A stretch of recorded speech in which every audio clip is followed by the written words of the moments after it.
KO, what's up, love? How are you? Jay, what is that, Jay?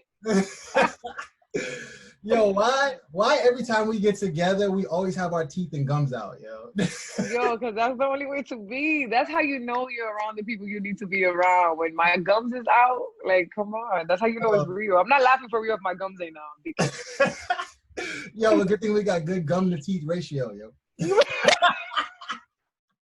Stop. Wasn't it you that told me that I'd be having baby teeth? Yeah. I love you to pieces, KO. I love you. Mm-hmm. Thank you so much for rocking with me on this passion project. Panic and Patience essentially is something that I wanted to put together to highlight the people that I care about, the people that I've seen, the people that I admire as it relates to building community. Everybody, particularly in this time, has their own way of building a community. It may not be out in the forefront. It may not be protesting. It may not be donating money. And maybe it can come in various different ways. And I've known you for quite some time, and I know that you're always looking to, create and to build and to uplift, the Black and Brown community. So I wanted to rock with you today, and for those who don't know you, get a chance to know you and your work and the passion you have for the culture. So I appreciate you. Thank you, Jay. Thank you. That was dope. I'm glad you're doing this. Yeah. So I like to start my interviews off with an icebreaker, and I usually ask my guests to tell me a story. So it could be about anything, but I want to hear from you. Tell me a story. A story. There's so many stories, Jay. There's so many stories. But when I think about the theme of your podcast, and I think about the theme of a lot of the conversations that I've been having with my network and friends and family, is about letting go. Like it could be cliche, let go, let God. And I think one story I find myself telling people as an example of a time that convinced me that it was time to let go was when I went on my first international tour as an artist. And I went to Colombia, South America, and I went with an amazing group of humans. They were so dope. The team was dope as hell. The band was young and motivated, inspired, like lit, just happy to be. For a lot of us, it was our first international gig at all. So it was just, we had that fresh energy. And we went to Colombia and we had this itinerary of all the things that we wanted to do. Like, we're going to do this, we're going to do that, we're going to hit here, we got this gig there. And for some reason, it felt like, and we had to take like 1,000 flights. So Colombia is mountains, like a lot of mountains. And so you can't really just drive everywhere. You have to be constantly getting on an airplane to get to a different part of Colombia. Mm-hmm. And so we had to be on time for all of this stuff. You already know, I already struggle with that. But we had to be on time for all these things. And the itinerary was like to the T, and we had to be here at this time and blah, blah, blah. So for some reason, it felt like the entire tour, like nothing went according to itinerary, like nothing at all. And when I tell you down to the details of like, we were missing planes and some more shit. Like it was stressful because to miss a plane and have to wait for the next one to then miss the connecting plane over the mountain to get to that gig at this time. We missed gigs and meetings and some more shit. But one thing I can say about that tour is that although nothing went according to plan, or maybe not nothing, but a lot of things didn't go according to plan, it didn't go according to our plan. And we happened to end up everywhere we were supposed to be.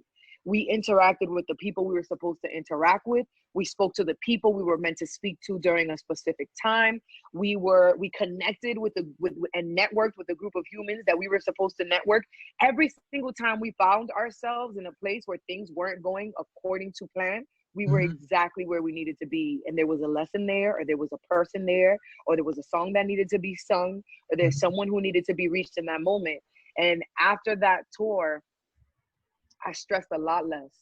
Like now when I'm late to a meeting, when I am, worried about a gig, or when I'm stressed about whether, a redirection in my career, blah, blah, blah. I'm like, you know what, shorty, if you learned anything when you first embarked on this career with your bold ass, it was that even when things don't go according to plan, and I learned that shit early on my very first tour, even when things don't go according to plan, God can make a fool out of you with all these plans that we be making.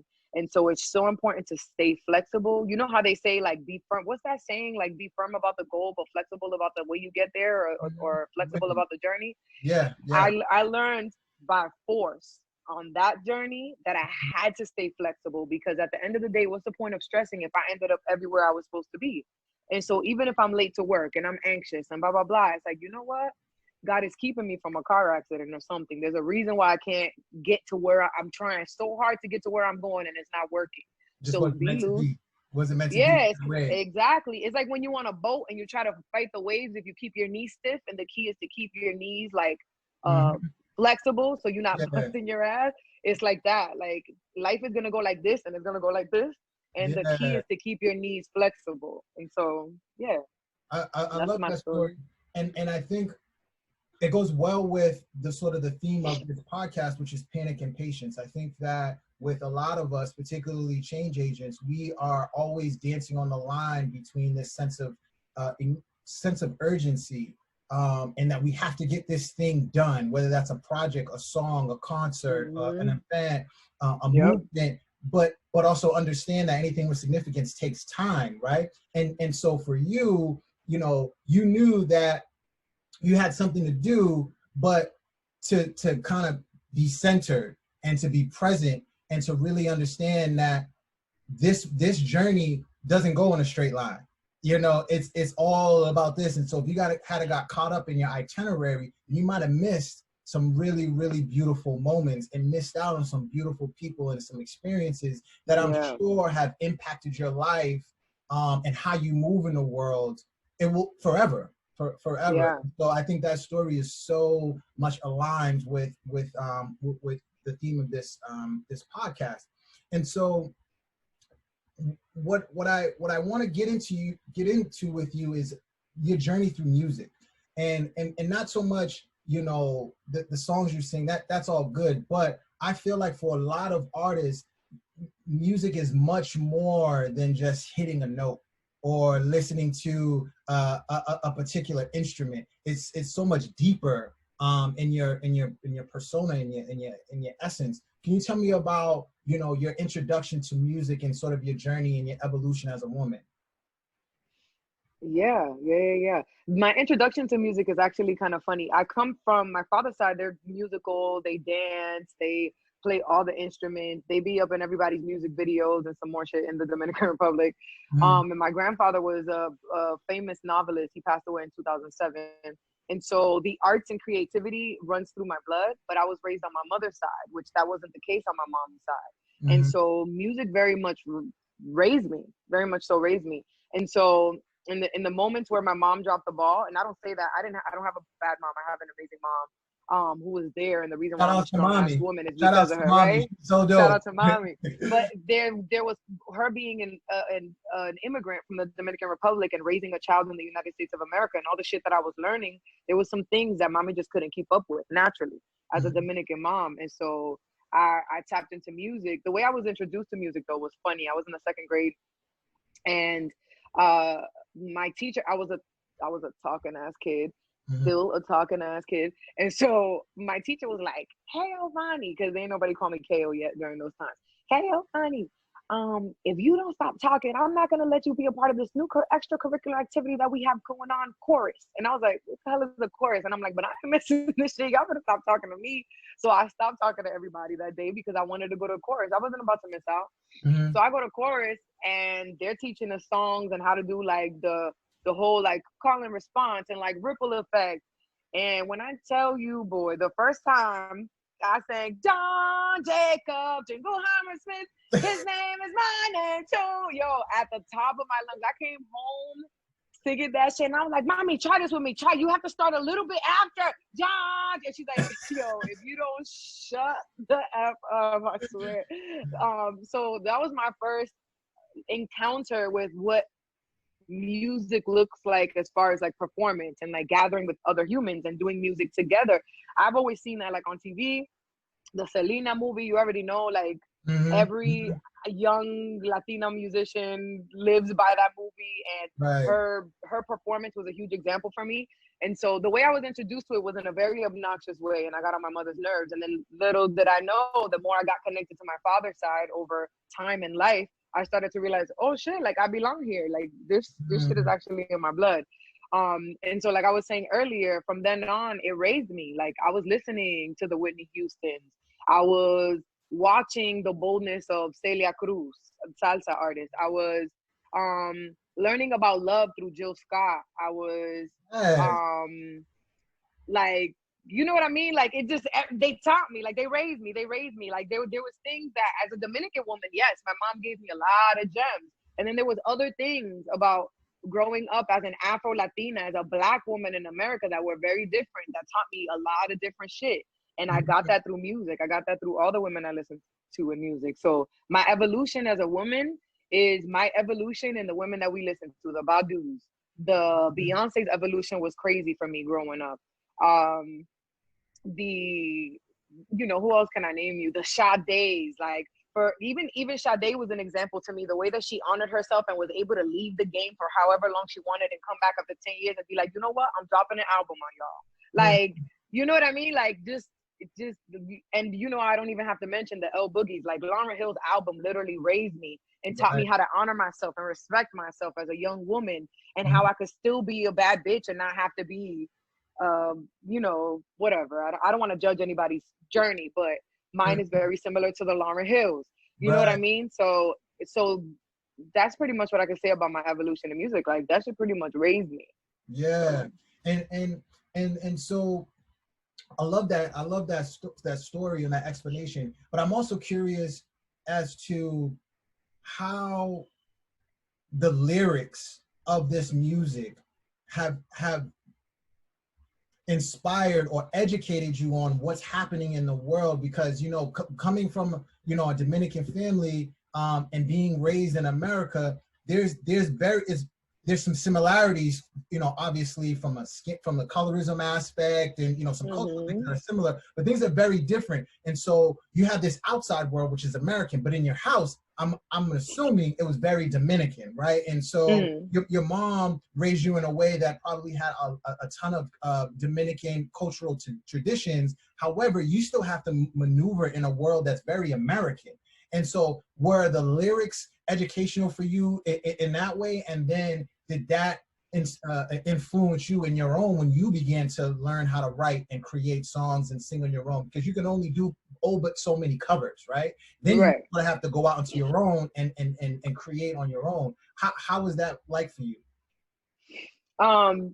You know, Jay, these are some really good questions, by the way. That was a great freaking question. What they taught me about life and history, I mean, you know, I'm crazy like Nina Simone. A lot of people don't know I'm crazy like Nina Simone, but I'm crazy like Nina Simone.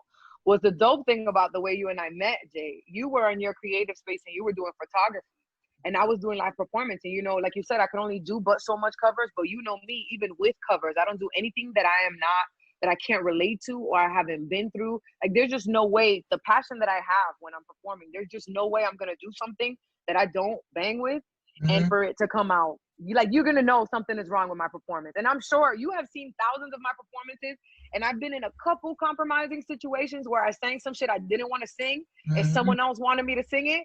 I'm like, I'm telling you, this is not gonna work. I'm gonna sing my heart out, but the shit is not gonna work. And like there was one song one time that I couldn't even get the key. The band is like trying to get me to get the key, and I was so emotionally detached from the song that I couldn't even hear it. Like I was just like, yo, I told y'all this wasn't gonna work. This ain't it. And so they taught me, so like Nina Simone taught me so much. Like I was just talking to someone about covering Strange Fruit and how I grew up. I learned the term Afro Latina in 2016 when I went on that first tour. There it goes again, Colombia, right? When I met all the Afro Latinos in Colombia, and I learned that they lived in completely different locations, right? I started to really dig into it, and I'm like, oh shit. In my group of humans, you know, Lawrence is just all Latinos. Like we live in a bubble. And I've always grown up like, yo, y'all know we're Black, right? Every time I go to the Dominican Republic, I have to educate all my cousins about how we're Black. And they're like, no. I'm like, so what do y'all think we are? And they're like, you know, we're just a unique people. There's no one in the world like a Dominican. And I was like, are y'all serious? Like, so music taught me about my Blackness in a way that my family couldn't teach me. And I had the Nina Simone's that was up here who she would get blackballed because a lot of times people didn't want to hear the shit Nina Simone was talking about. Mm-hmm. She got blackballed and she wasn't able to sing everywhere she wanted to sing. Celia Cruz got blackballed from Cuba. She couldn't go back home. Mm-hmm. And she lived in all of her Blackness and all of her joy and all of her radical ways that she would honor herself that no one else would understand. Mm-hmm. And so these women would sing songs like, even salsa songs. No le pegue a la negra is a song by Willie Colon that is about a slave master who's gonna beat one of his female slaves, and her husband gets in the way and puts his life at risk to get the slave master to stop beating on his wife. And that's a salsa song. That's one of the oldest salsa songs that me and my family cut up to. We cut up. And sometimes I wonder, like when I would come out and be like, yo, y'all know we're Black, and they would look at me like, bitch, we got enough problems. And I'm like, do y'all even hear the music we dance to? Like, I'm confused. Like, I'm so confused. And so music taught me it was okay. Even the Latin music that my people don't even claim, or they only dance to and don't really dig into the meaning of. Like, that shit taught me like how to be unapologetic in everything I knew I was, and no one would validate me. I got all my validation from music. Of course, I also had an amazing mentor. I was blessed with someone who loved me all the way through for a very long time in my life, all the way till now.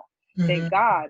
But otherwise, music taught me all my unapologetic boldness, masculinity, femininity, savage, all of that. Like, it gave me, I always was that, but it gave me the courage to be that. Like, oh, look, here I am being that too, and it makes sense. And even if it doesn't make sense, still do that shit. So that was like the most impactful. That's a huge part of my evolution.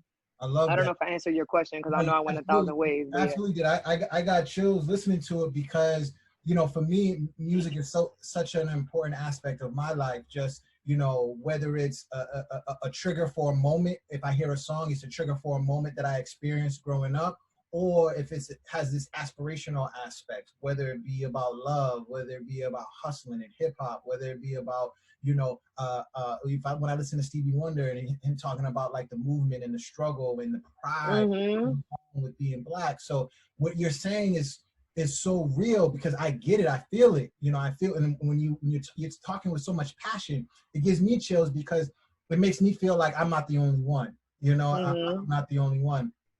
And so for you, I know that music is in a form, it builds community because people hear it and they connect to it in a certain way. But what are some other things that you have done in your career so far where you have built a community or several communities depending on where you are in the world?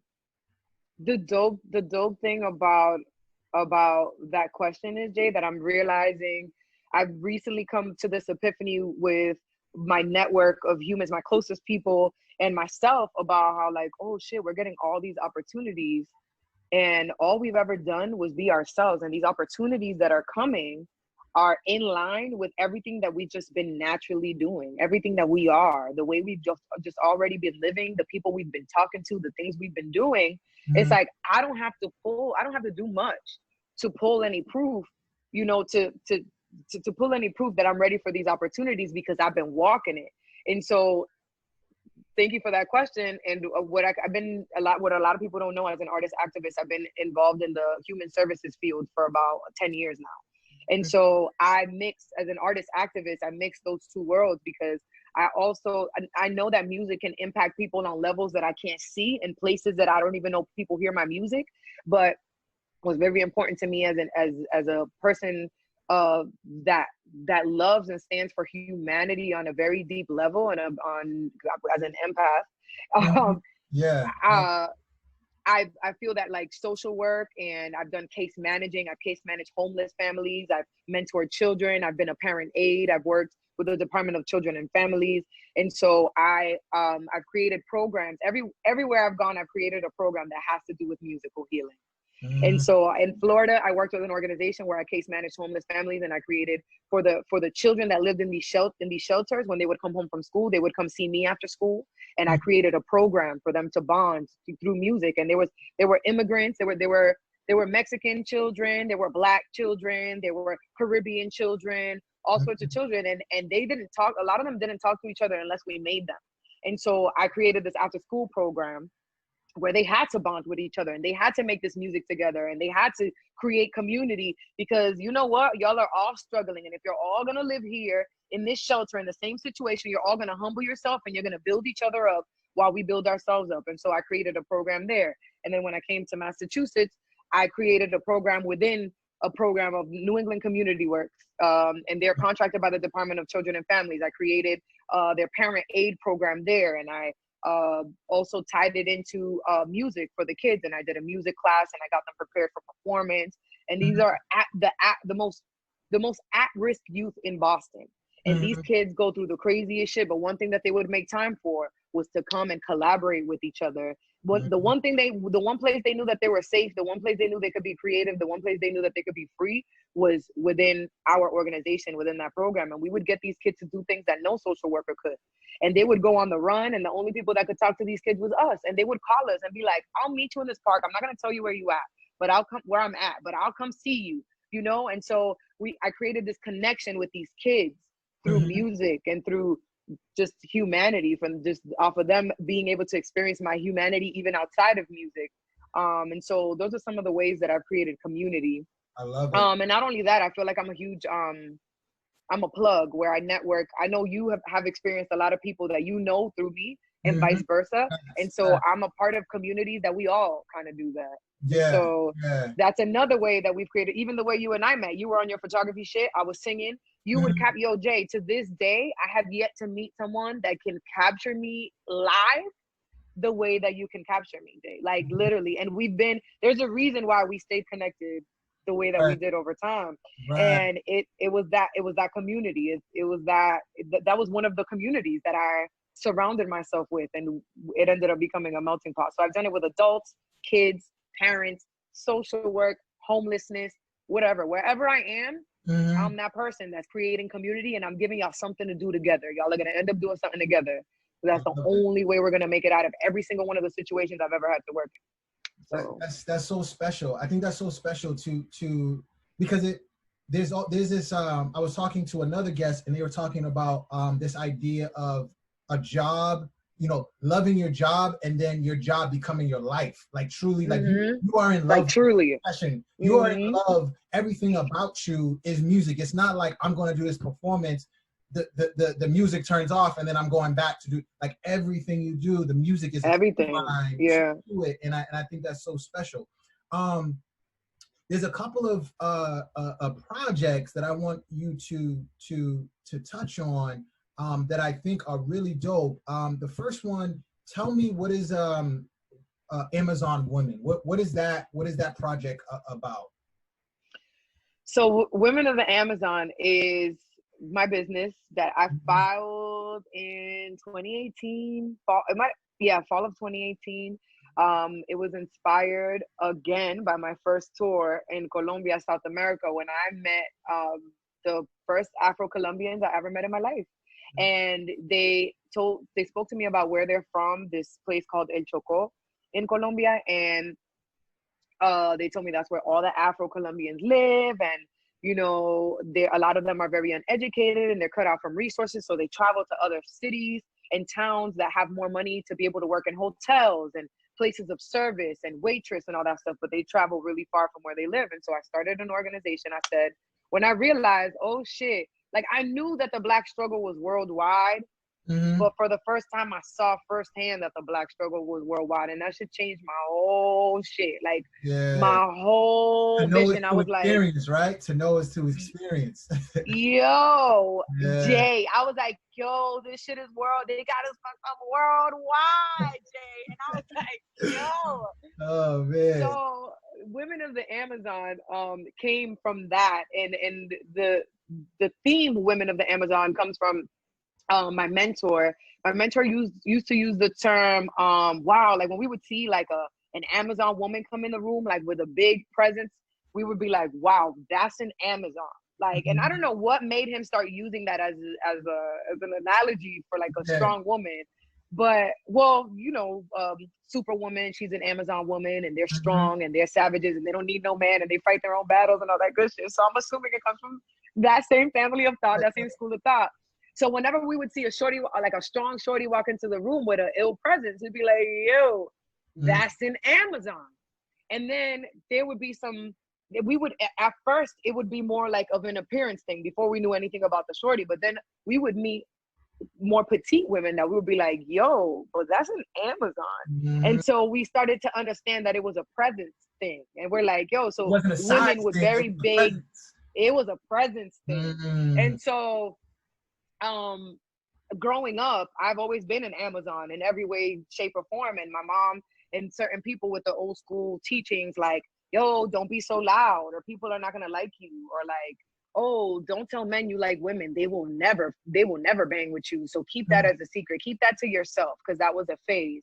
Or, you know what I mean? Like, you're just too passionate. Just relax, because men don't want to deal with all that passion. Like, you got to make their lives a little easier, right? And so my existence, all of a sudden, like my guidance of existence, all of a sudden revolved around what a man might have thought of me, or what I had to shrink down to be to feed a man's ego, right? A man's ego, right? And so I'm like, yo, what? Like, I'm a savage and I want to be a savage. Like, I think I'm okay with that. And thanks to people like you in my life who have always embraced like my masculinity and all of my savageness. You never made me feel like I had to shrink myself. I have people like you. I have shout out to Shamel. I have DJ Real P. I have men, very strong men like y'all that embrace me in all of my masculinity and all of my femininity and all of my Amazon savageness, and never made me think twice about it. And I'm like, you know what? There's a bunch of people like me in this world, and I need to cultivate a relationship with these women, and I need to build them up, because I know that's what I constantly need and needed growing up. And these are the women that I want side by side with me to run a business. If I were to run a business, I wanted to be with other savage women like me. And so Women of the Amazon was inspired by the Afro-Colombians, because it's led by fellow Amazon women, myself and a couple of my friends. And it is we create customized workshops and engagements for the advancement of Afro communities. And I'm using that term because Afro is Black everywhere. And so I want to be international. I want to be bigger than just Black in America. I want to go to the Afro Colombianos. I want to go to the Afro Dominicans who are now finally accepting that they're Afro. I want to go. So Afro keeps it worldwide, and not just about the Blackness in America, even though that's where I live. I'm still a touring musician, and I plan, and on every single tour, I make it a point to do engagements and workshops and master classes with people. And so Women of the Amazon is basically, I was already doing it as an artist. Women of the Amazon gives me, as a business owner, the opportunity to be able to do it separate from my music. And so I've been hired to do professional development and empowerment workshops. Berkeley bought one of my curriculums to empower Black and brown girls. And so they also hired me to implement that at an all-girls school from where I'm from, Lawrence, Mass. And so with Women of the Amazon, and me being an artist activist, because I'm still, being an artist is still a business. And so even though I always attach my activism to my music, Women of the Amazon allows me to dig deeper into curriculum-based activity and engagement and workshops, and dig into more of the details where my music will support it with the frequency of it. And I cultivate relationships through my music, but then I can follow up and be like, you know what? If you need me to come do some professional development, I got you. My organization, Women of the Amazon, I got my tax ID, I got all my shit. So Women of the Amazon is an extension of my activism that I can do separately from my art, but also I can always put it together because it's my world and it's all really just me being myself. And so your work really transcends the song. It transcends the lyric. It goes into a lot of different buckets, and that's beautiful. So tell me, you know, it's no secret of what we're going through in the world today as Black and brown humans. How has that impacted your work, you know, as an artist? Because you talked about you know, Lauryn Hill and her, you know, her album Miseducation of Lauryn Hill, and all the different songs. If you go down her track list, a lot of it is still very relevant today, the things that she was talking about. And don't get me started on Nina Simone. Like she was like literally holding a mirror to society through her lyrics and through her, you know, her whole aura of what is happening in the world. Yeah. Today, right. And so for you as an artist and as an empath and as someone who also works in the human services field, how has that impacted you in your work? What part of it? How has what impacted the Black Lives Matter movement, the you know, the pandemic and how it's impacted, you know, the Black and brown community way more than any other communities. Like how has it impacted you? So it's interesting because it's impacted me, but it's impacted me. No, but it's impacted me in many, many ways, many interesting ways. And I think that the more that I sit on it is the different layers of how it's the more I sit on it, the more it is exposed the different layers in which I'm impacted. And literally, and so metaphorically, right? Because you got to sit. We all have to sit right now. We all have to sit, and I don't think that's a coincidence, Jay. I don't think that's a coincidence. And I've been telling my people it's not a coincidence that we had to sit our asses down, because if we weren't sitting our asses down, people wouldn't be as passionate about the deaths that occurred as catalysts in this movement right now. You know, and there's a difference between the energy when we lost Trayvon, and there's a difference between that and George Floyd. There's a very different passion when everybody had to sit their asses down and they didn't have anything else to be distracted by. Right. Right. And we're like, oh shit. Right. And so for me, I felt very validated because, like I told you earlier in this conversation, for my family, I've been Black.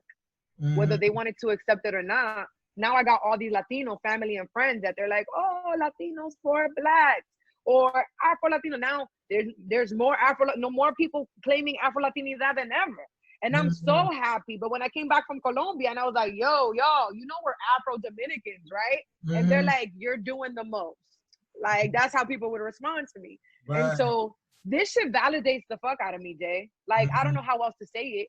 I feel validated. And also I go through moments of frustration because now people are looking to me. You know, my music been about activism. My music will be timeless because what I'm talking about is still it's been the struggle. It's still the struggle. And before I was doing too much, and now it makes sense with what's going on now.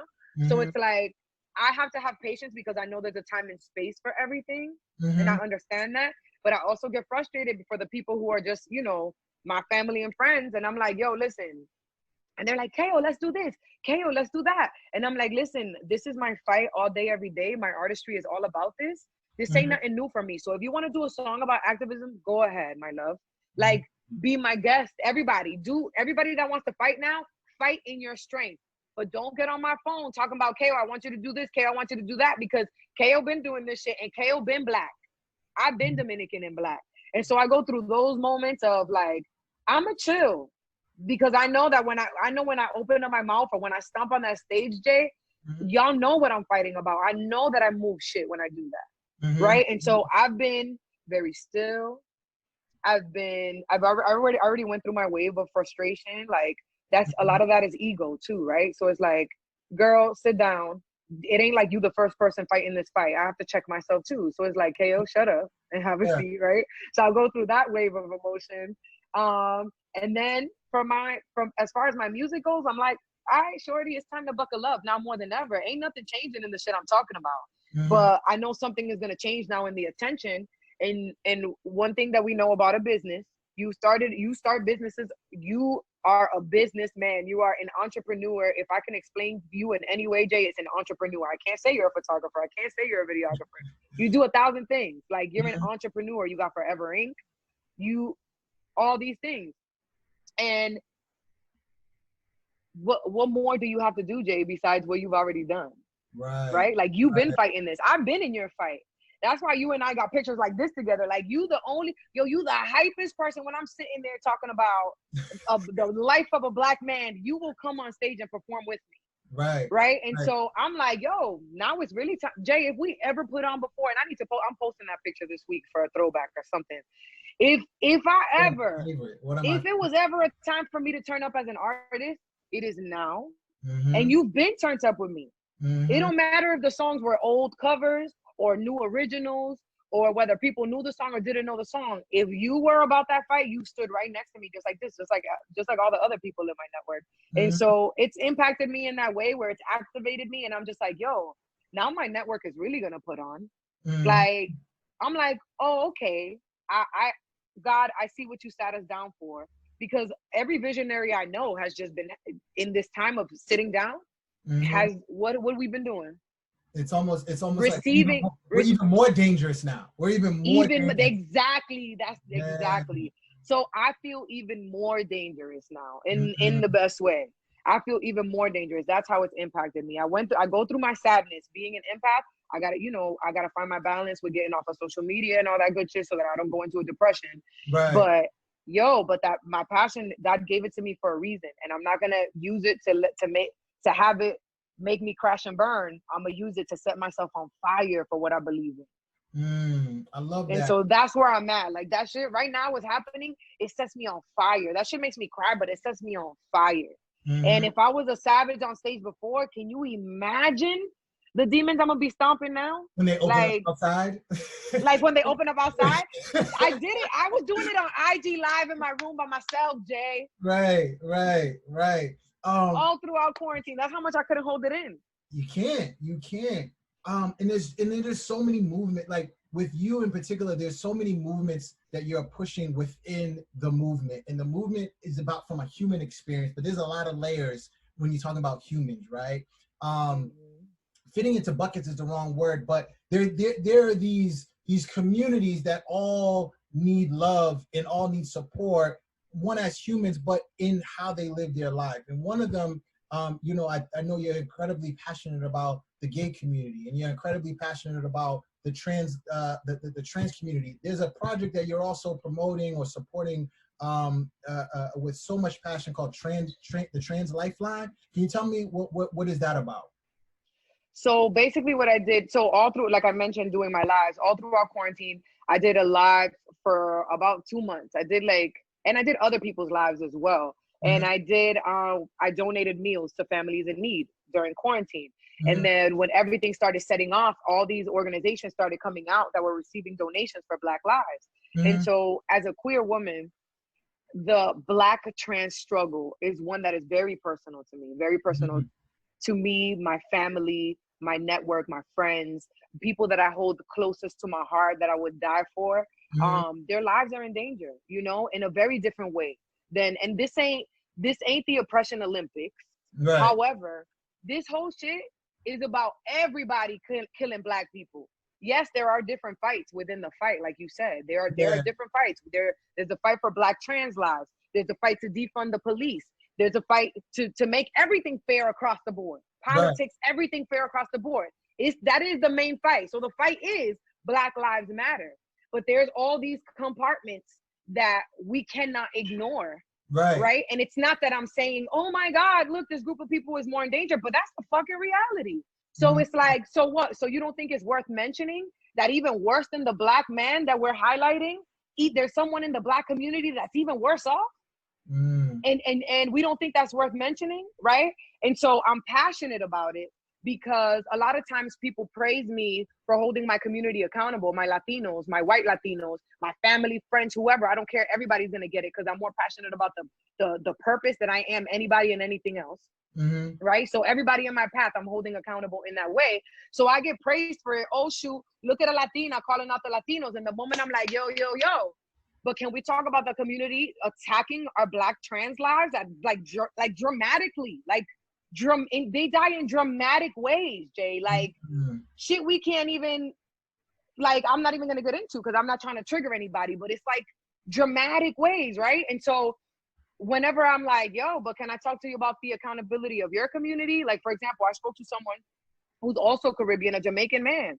And a lot of Jamaican music, a lot of reggae is about burning gay people.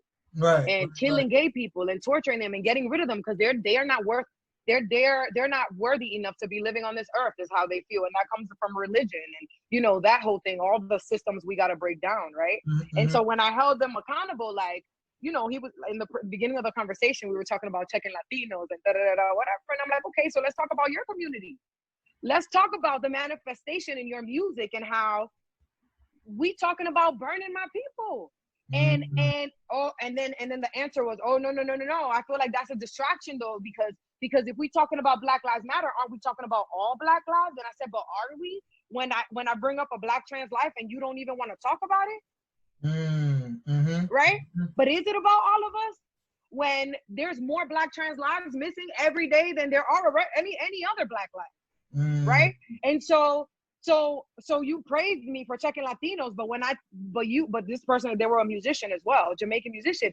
But when I talk about what y'all manifesting in your music, and I tell you, okay, it's time to check your people too, it becomes a distraction. Okay, so you're like, everybody can get this work. Everybody. Yes, my thing is, everybody stop killing Black people. Everybody.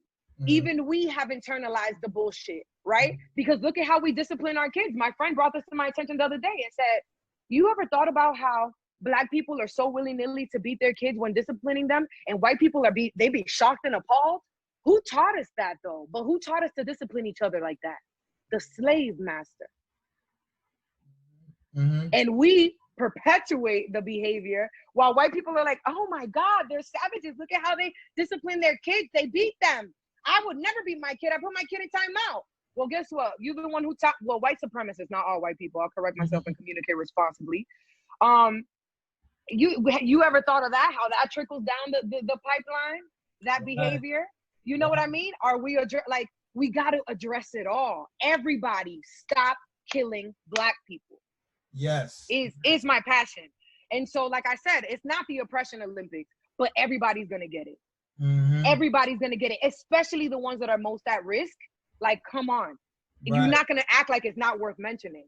And you're also not going to act, when I ask the average Black man, do you know about a trans life that we've lost? And they can't even tell me a name, because that happened in that conversation as well. Yeah. They can't even tell me a name, but you telling me everybody counts right now? Let's keep it real. Let's keep it real. Man. So I'm about keeping it real, Jay. And I'm on everybody. I'm on everybody. So yes, I'm very passionate about fighting for Black trans lives, because we can't keep doing this to each other and our people just because we don't understand. It's not cool just because we don't understand. And yeah, that's it. I think I said it all. Because if I keep going, then I'm just gonna go on a whole other round. I love it. No, I'll keep it there. I'll keep it there. I love it. And I'm all sweating. Look, Jay, I'm sweating in my upper lip over here. I love it though. Oops. It's all right. That was me. I know the vibration in the room is crazy. Yeah. One thing that I want to ask you, and it's a little bit personal, but I love watching it because I think it's really reflective of your own evolution. And one of the best things that I loved about you, particularly when you perform, and me and you joke about it all the time, was your afro. And how beautiful it was when you had it out, and you've transitioned into having locks now. Can you tell me a little bit about that journey? Because I think it's beautiful to witness. And I think as women of color, hair is so much embedded in, it's their crown, it's women's crown, and how you style it and how you wear it is very reflective of where you are in that season of your life. So can you tell me a little bit about that journey? Because I think it speaks to your music and to your passion around your community and your people. Jay, you better know me. You've known me. You've seen a lot of my transitions, yo. Yes. So yeah, yo. So all throughout my youth, my mom didn't know what the heck to do with my hair. And so she started relaxing my hair when I was like 13, 14-ish, whatever. Because she didn't know what to do with my curls. And at the end of the day, white supremacy teaches us that the only way to look professional or nice or elegant is if your hair is bone straight or picked up, or like, you already know how that goes. And so when I hit 18 and I'm in this, like I've started learning my own history, and I start claiming my Blackness, and everybody around me really wasn't understanding. And my mentor was the only one who was there educating me and on board with me. He's like, I was going into college. I got a scholarship to go to Berkeley, and I'm like, yo, I can't go into school looking like a regular high schooler. Like, I want to do something different. You know how you just want to feel different? Like, right. I feel different. I don't feel like what my hair is doing right now. What do I do with this thing? And so my mentor, Mikey Martinez, shout out to Mikey, was like, yo, okay, well, go natural. I was like, what does that mean? Because that shit was not in style when I went natural. It was not cute. It was like 8 years before going natural started becoming popular. Like, and people, and people started making more products, or more products started to surface for our hair to be able to be natural instead of bone straight. And so that shit was not cool when I did it, but I knew I wanted to do something different for college. And I almost gave up 1,000 times. And Mikey was like, Kale, just trust me. You can do this. He's like, just trust me, Kale. Just put your finger in there. Just put your finger in there. I know you could feel it. You could do it. You could do it. Right. And I'm like, oh my God, I want to go natural, but this is crazy. I'm absolutely terrified. I'm going to look fucking crazy. I'm going to look crazy as hell. What do I do? And Mikey just, every time he talked me off the ledge. Every single time. He's like, please just trust me. It's going to look beautiful. You're going to be so free. And so I did the Rihanna cut before Rihanna was out. And it was mad short in the back, Jay. And then it was like up to my jaw right here.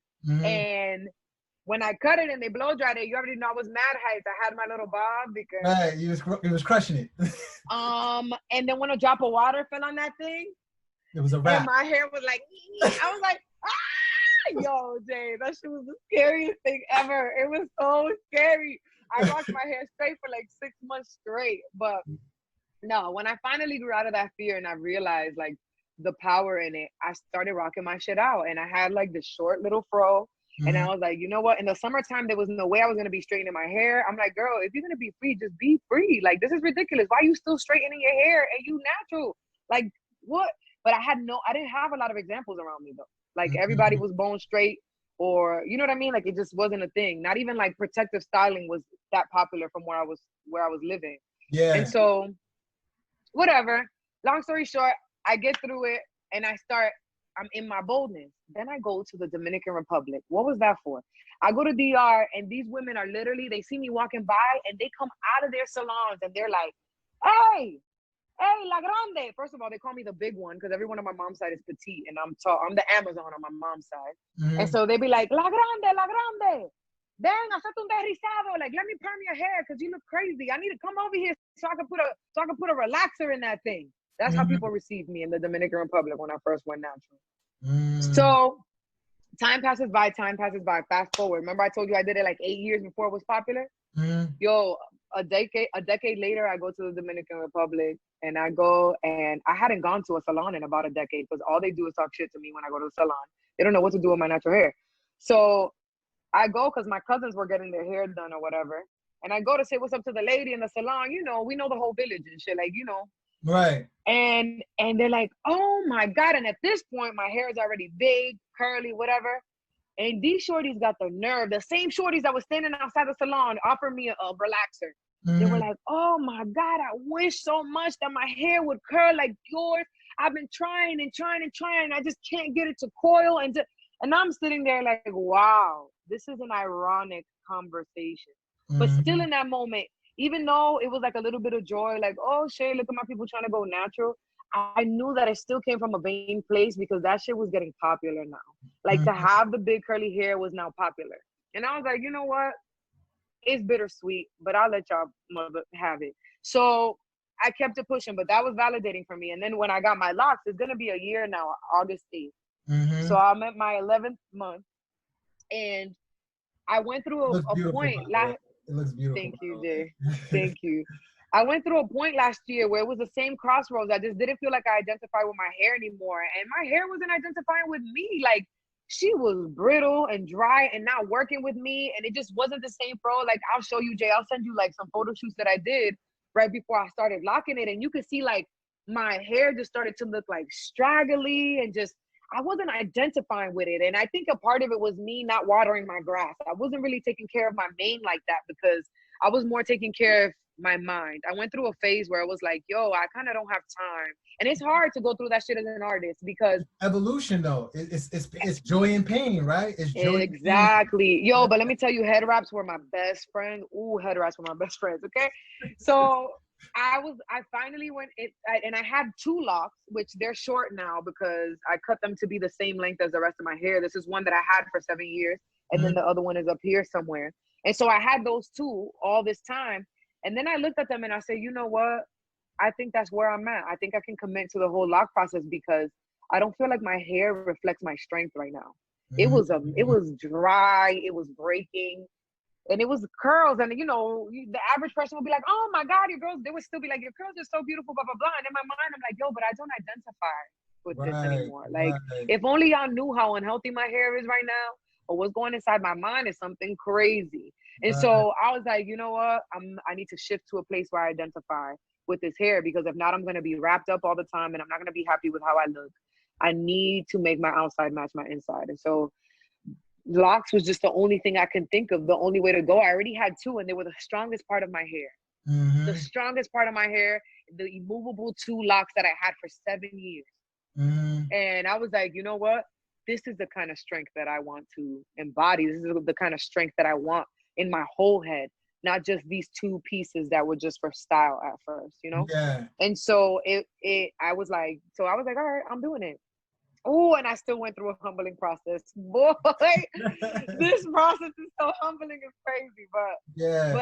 But it's just that. Like, it's mind over matter, and it's all an exercise. It's just like training for like a fitness competition, or a basketball competition or championship or whatever. Like, it's mind over matter. Like, and it's all about the journey. Is who you become in the journey. And it's not even that, oh look, my hair is cute now, I could actually do something with it. I've figured it out. It's like, oh, even if this didn't look like this, I don't went through the fire to the point that I could love myself even when I look crazy, Mm-hmm. Mm-hmm. you know? And Yeah. so this, I don't know, to me, it just, I know, and not that I take that back. I do know. It just feels like my strength. And I got thick, and I went the thick route. Yeah. And I needed that. I wanted them to be thick. I didn't want a bunch of little ones. I wanted them to be uh thick and just, Amazon like. And Yeah. so that's where I'm at with it, because I just feel like this matches what's happening inside of my brain right now and inside of my spirit. And so locks are always in style. I never have to worry about any of that. Right. But I Right. feel like eventually though, Jay, like, if I end up, I would like to have a family and have kids. And when I have kids, when I'm on my second kid, and I'll be barefoot and I'll be bald, and I'll cut it off and do some different shit. But Yeah. yeah, I love barefoot, that bald, story. naked, pregnant, whatever. That's an amazing story, and it's so reflective of your journey. And I love watching you grow, and I love watching being a part of your journey, because as you're growing, I'm growing. I mean, we've known each other for a long time, and Yeah. I know that you know that's your crown.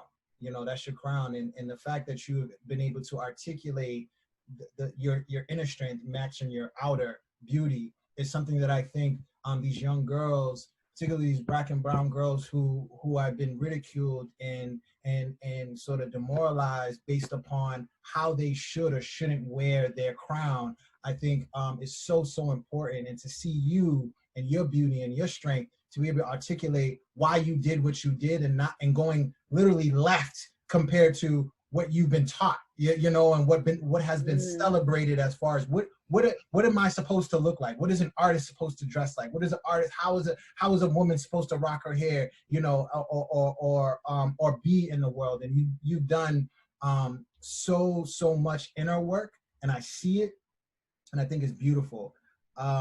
Thank you so much for this conversation. I feel like we could just talk for hours and hours and We hours. could. Well, we We can have could. our teeth and gums out, all the time. We could. But I just want to end it with telling you that I love you. I see you, I and love you you, man. matter. You matter, Kay. You matter, and the world needs more Thank people you. like you and the work that you're doing. So keep shining, Queen. Keep shining, and I look Thank you, forward Jay. to seeing your continued evolution. Thank you. First of all, that means a lot. I already told you earlier, like, you've been one of my rocks. Like, it's been over a decade now, and I'm really happy you're doing this. I could think of no better person to do something like this, and so I'm hyped for you. I'm hyped for your purpose. I've seen your evolution too, and you're just so lit. And like I said earlier, you embraced me in all that I am. You're one of the men that Mhm. didn't scar me in my journey. Like, instead, you helped heal me. And even watching you be a father, shout out to Jada, aka Pooh. Even you being a father to a savage girl, that's a savage day. To a savage girl that I was, but she's like savage 10.0. Like, she's 10 levels beyond me. And so Mhm. even just watching you be a father in the way that you've been a father has been very healing for me and all of my strength. And I think because you've loved her, you've understood how important it was to allow me to be everything that I was, everything that I am. And I think she's a huge part of the reason why you were able to even give me love the way you do. So she's responsible for that. Yeah. And she's very lucky to have you. And I'm proud of you. And she adores you. She adores you. Oh my God, Kale. I So love her. so thank you. And again, I love you, and I look forward to watching your growth. You take care. I love you so much. Later. Bye bye. Bye.